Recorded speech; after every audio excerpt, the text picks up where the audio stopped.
श्री गुरुदेव दत्त। सबकी निगाहें America, Israel और ईरान पे है। और इधर हमारे पड़ोसी देश में खूंखार लड़ाई स्टार्ट हो गई।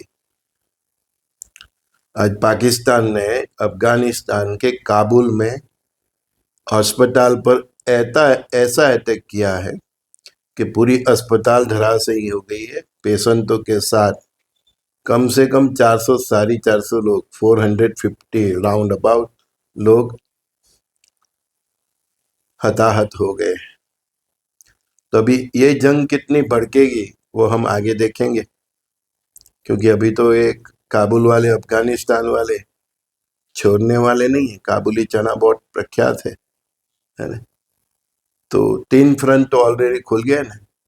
एक रशिया यूक्रेन वाला तो चल रहा है 4 साल से, लंबी रेस का पतंग, लंबी रेस का पेच चल रहा है ना।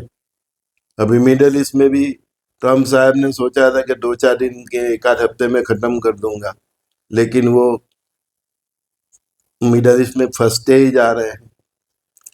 पेट्रोल गैस पे बहुत नजर थी, अब खुद फंसते जा रहे हैं। तो उस नाटो को, फ्रांस को, जर्मनी को, ब्रिटेन को, सबको, यूरोप वाले को बोल रहे हैं, साउथ कोरिया को, जापान को, कि आप भी इधर इधर से पेट्रोल ले जा रहे हो, तो आपके जहाज बचाने के लिए आप भी अपने युद्ध जहाज भेजो।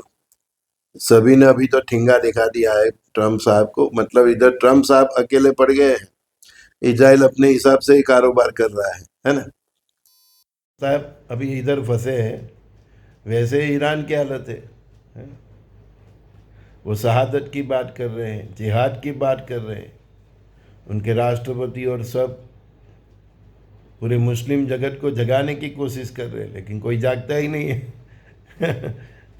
होगा, जागेंगे जागेंगे, लेकिन मतलब बात यहाँ भी देखो आप कि ट्रम्प साहब और क्रिश्चियन कंट्रीज है उनको इन्वॉल्व करने जा रहे हैं, कोशिश कर रहे हैं।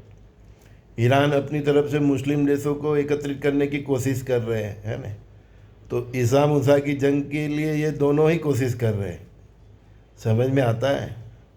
जो परमात्मा की वाणी है तो ईसा मूसा तो होकर ही रहेगा। इसका एक केवल सिंबल, इसके जो इशारे, उसके जो साइन है, वो दोनों की बातों से ही हमको भविष्य की जो परमात्मा की वाणी है वो उसका इशारा मिल रहा है। ट्रम्प क्या कोशिश कर रहे हैं?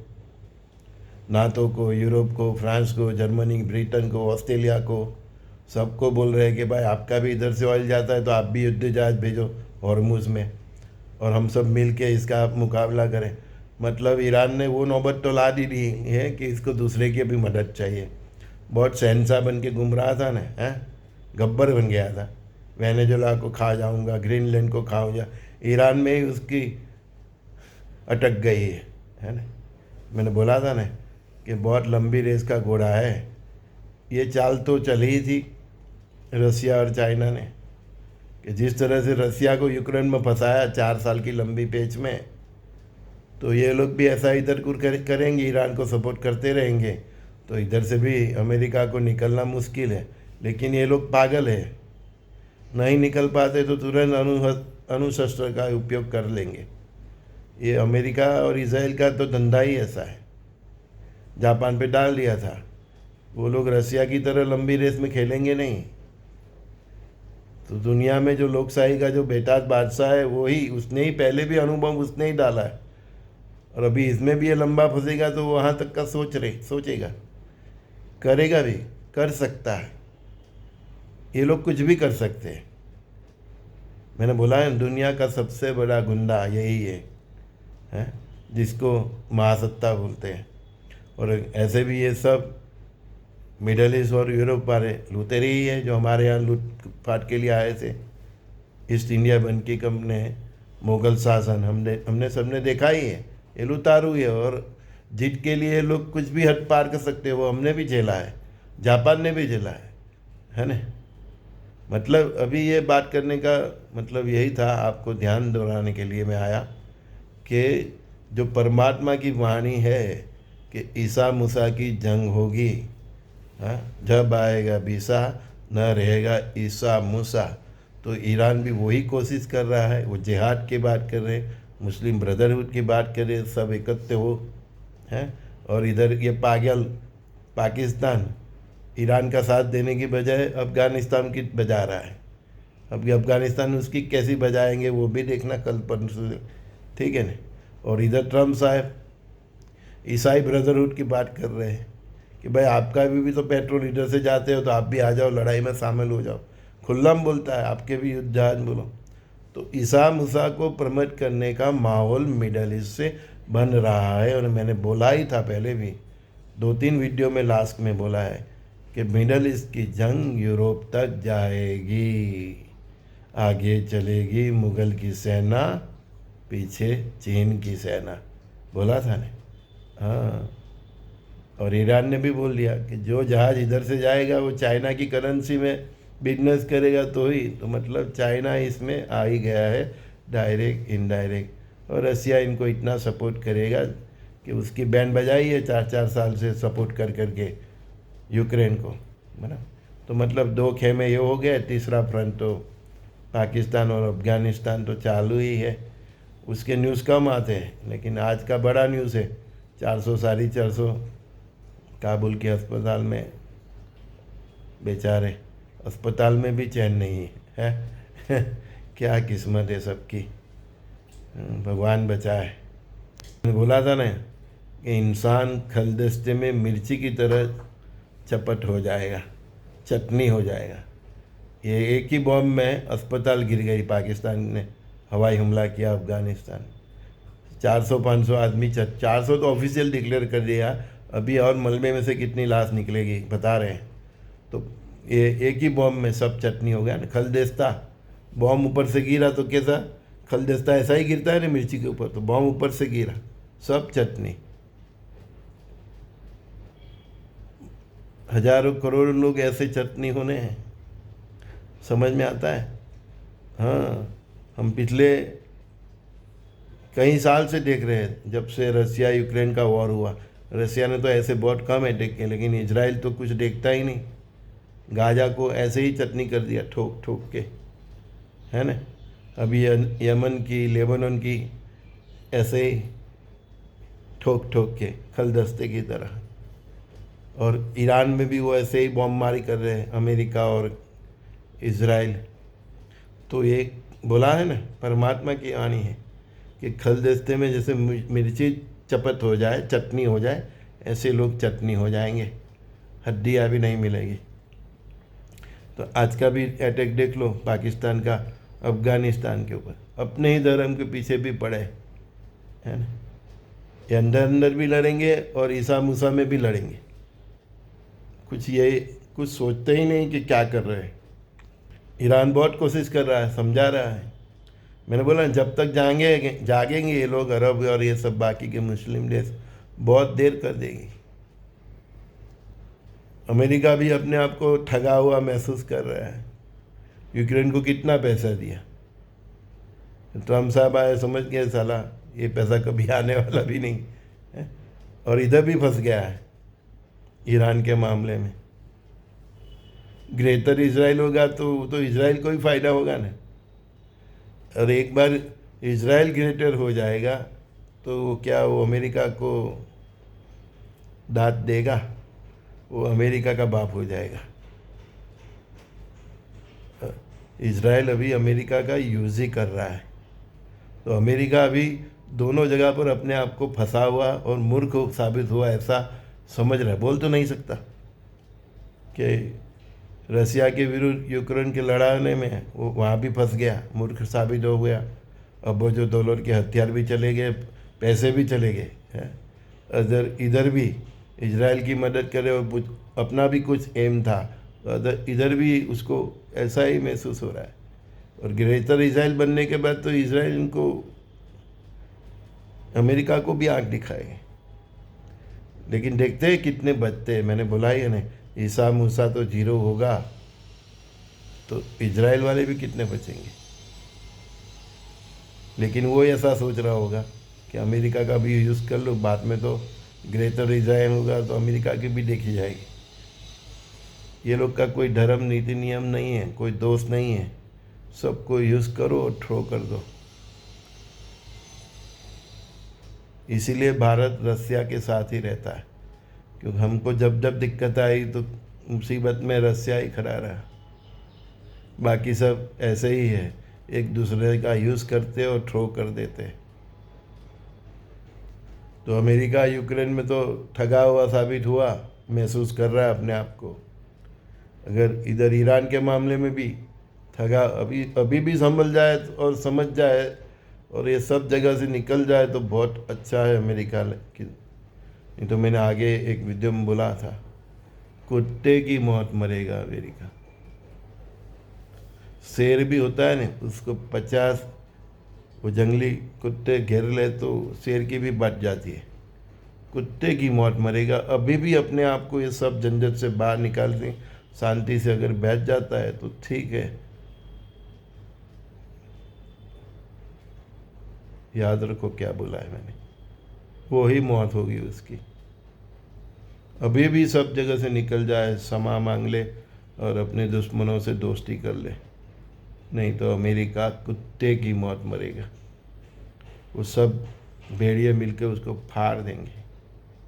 बहुत अणुबम भी गिरने वाले हैं उनका। तो ये आगे चलेगी मुगल की सेना, पीछे चीन की सेना, वो यूरोप को ख़त्म करते करते फिर कनाडा को भी ख़त्म करते करते अमेरिका तक जाने वाली है। बहुत बैंड बजाएंगे अमेरिका की। ये लोग तो शहादत के लिए, अल जिहाद के लिए लड़ेंगे नहीं। इनको क्या फ़र्क पड़ेगा कितने मरे, कितने जिए, कितना उनका देश ख़त्म हो गया, उनको कोई फ़र्क नहीं पड़ता। जब इंसान के ऊपर धर्म का जुनून होता है ना, तो वो फिर आगे पीछे नहीं देखता। तो बात कहने की यही थी कि अमेरिका का प्रेसिडेंट और ईरान का प्रेसिडेंट और सब जो बात कर रहे हैं, वो हल्के हल्के इशारा कर रहे हैं कि ईसा मूसा की जंग आ रही है। हल्के हल्के से दस्तक दे रही है। कई दोस्त कमेंट्स करते हैं, सर भारत की आबादी कितनी इतनी हो जाएगी, इतनी हो जाएंगी, दुनिया की आबादी इतनी हो जाएगी। तो आप कहीं भी एक आध वीडियो में बोले हैं कि भारत का 1-1.5 साल मतलब बहुत ख़राब जाएगा। हाँ, मैंने बोला है 13 महीने से 18 महीना, लेकिन जो मैंने ठीक ठाक बोला है इसका मतलब ये है कि जो ईसा मूसा की बैंड बजने वाली है, उनके देश जो शमशान दिखने वाले हैं, उनकी कंपेयर में हमें नुकसान कम होगा। इसके लिए मैंने बोला कि हमारे 1-1.5 साल भी कठिन है, लेकिन फिर भी ठीक रहेंगे। क्यों कि बाकी का विश्व देखेंगे आप, मिडल ईस्ट से लेके यूरोप, कनाडा, अमेरिका तक शमशान देखेंगे। उसके सामने कुछ प्रजा तो भारत में बचेगी, कुछ संसाधन भी बचेंगे। तो भारत पर 3 खतरे हैं। एक तो बॉर्डर पे जंग, भारत, पाकिस्तान और चाइना का, और ये ईसा मूसा की जंग में से कुछ मुस्लिम उनके जो भी सर्वाइव करे वो हो सकता है। बाकी परमात्मा ने तो इतना ही बोला है, ईसा मूसा की जंग के साथ जब बात जो भी होगी भारत की, तो पाकिस्तान और चाइना की, 13 मुस्लिम देश का संवाद मेरे साथ नहीं हुआ, इसलिए मैं कोई वीडियो में नहीं बोल रहा। हाँ, हो सकता है कि ईसा मूसा की जंग में कुछ मूसा बच जाए तो वो फिर इनके सपोर्ट में आए, वो तो परमात्मा ही जाने। लेकिन परमात्मा ने इतना ही बोला है, जितना बोला है मैं उतना ही बता सकता हूँ। दूसरा, भारत के यहाँ ये जो रोहिंग्या घुसे वो मुसीबत खड़ी कर सकते हैं, और इनके फेवर वाले भी, तो सिविल वॉर भी। तो भारत की जो सेना है तो देश में भी बिजी रहेगी और बॉर्डर पे भी बिजी रहेगी। तीसरा जो संकट है सुनामी का, तो भारत के जितने समुद्र किनारे के हैं उसमें 25-30 किलोमीटर का एरिया इफेक्ट हो सकता है। साउथ में सबसे ज़्यादा, सब जितना, और वो सुनामी की लहर सिंध तक जाएगी, ऊपर से पानी जाएगा। ये सब चल रहा था, परमात्मा की भी सतर्क जाएगी। साला लड़ कर रहे हो तो मरो, मैं भी पानी बेच के तुम्हारे बाजी जल्दी ख़त्म करता हूँ। और हिमालयन बेल्ट में बड़ा भूकंप देखेंगे, हिमालय से जो नेपाल वाला पूरा है ना जोन। हाँ, ये 4 संभावना है। बाकी तो कल की रुद्र भगवान ही तय करेंगे किधर कितना होना। भारत की आबादी भी बहुत कम हो जाएगी। भविष्य मालिका ही 66 करोड़ 60 करोड़ बता रहे हैं पूरी दुनिया की, तो आप ही समझ लो कि भारत की कितनी बचेगी, है ना। एहसास है मुझे बहुत कम बचेगी, लेकिन बहुत कम बचेगी, उसके सामने हमारे रिसोर्सेज भी इतने बचेंगे। जो विदेश से भी जो कंपनियां आ जाएगी वो भी कहीं बच जाएगी, तो फाइनेंशियल स्टेट भी बचेगी हमारी इन लोगों की कंपेयर, क्योंकि इधर तो सब सर्वनाश ही होना है, जीरो। उनकी कंपेयर में हम बहुत कुछ बचा पाएंगे, उनकी कंपेयर में, हमारी खुद की बात नहीं कर रहा हूँ, उनकी कंपेयर में हम बहुत कुछ बचा पाएंगे, बच जाएंगे। हमारी आर्मी भी ये पाकिस्तान चाइना को ठोक देगी, तो इसीलिए हम सब इनकी कंपेयर में बहुत कुछ बच जाएंगे, तो इसीलिए हम महासत्ता भी बन जाएंगे। और क्यों ना बने, जहाँ भगवान खुद हो तो वो तो जितना ही है, परमात्मा को कौन हरा सका है। अभी मंगल देव, आज की तारीख में बात करूँ तो श्री राहु देव को क्रॉस करके अभी शनि महाराज की ओर जा रहे हैं। मंगल देव की भी बहुत सटक गई है। मंगल देव राहु देव को क्रॉस करके शनि महाराज की ओर जा रहे हैं। जब मंगल देव राहु देव के पास आए और क्रॉस करे, तब तक तो दुनिया में इतनी बवाल मच गई। अमेरिका ने और इजराइल ने हमला कर दिया ईरान पे, अभी जितनी भी जंग चल रही है। अभी मंगल देव गुरुदेव की नज़र छुपा के अभी शनि देव की ओर जा रहे हैं 2 अप्रैल से। मैंने बोला ही था पुराने वीडियो में, 6/6/2026 तक मंगल देव का दंगल है ना। तो 6/6 की ही बात की है, आगे तो आगे देखेंगे हैं। तो अभी मंगल देव गुरुदेव की नज़र छुप के स्लोली राहुल देव को क्रॉस करके शनि देव की ओर जा रहे। राहुल देव को क्रॉस कर किया तब तक तो इतना बवाल बचा दिया, अभी शनि देव के पास जाएंगे, फिर उनको भी क्रॉस करके आगे जाएंगे, है ना। तो मंगल कुंभ में, फिर मीन में, फिर मेष में, फिर वृषभ में, वहाँ तक तो दे धनादन तक धीनाधीन ही है। और जो आगे जो उन्होंने एक्शन किया है वो बढ़ाते जाएंगे। मतलब दुनिया में जहाँ भी जंग है वो बढ़ती जाएगी, जो रुकी हुई है वो भी फिर से स्टार्ट होगी। कोई चैन नहीं है, कब होगा नहीं, ये सब हो ही रहा है ऑलरेडी। अभी देख लो, दुनिया के करीबन 45-50 देश इस युद्ध में इन्वॉल्व है। रसिया यूक्रेन में 30-35 देश यूरोप के इन्वॉल्व है, चाइना, उत्तर कोरिया सब। अब ये मिडल ईस्ट में 15-20, ईरान की मिसाइल कहाँ कहाँ गिर रही है ना। तो we are already in the third world war, है ना। लेकिन क्या करें, इंसान की फितरत ऐसी है कि जब तक उसके घर तक पानी नहीं आते हैं, उसके घर के आसपास बॉम्ब नहीं गिरता, तब तक उसको समझ में नहीं आता कि हाँ हम थर्ड वर्ल्ड वॉर में हैं। बस यही बताना था। तो दुनिया में 3 फ्रंट एक्टिव है, तीनों पे नज़र रखिए, ठीक है। प्लान भी रेडी रखिए। श्री गुरुदेव दत्त।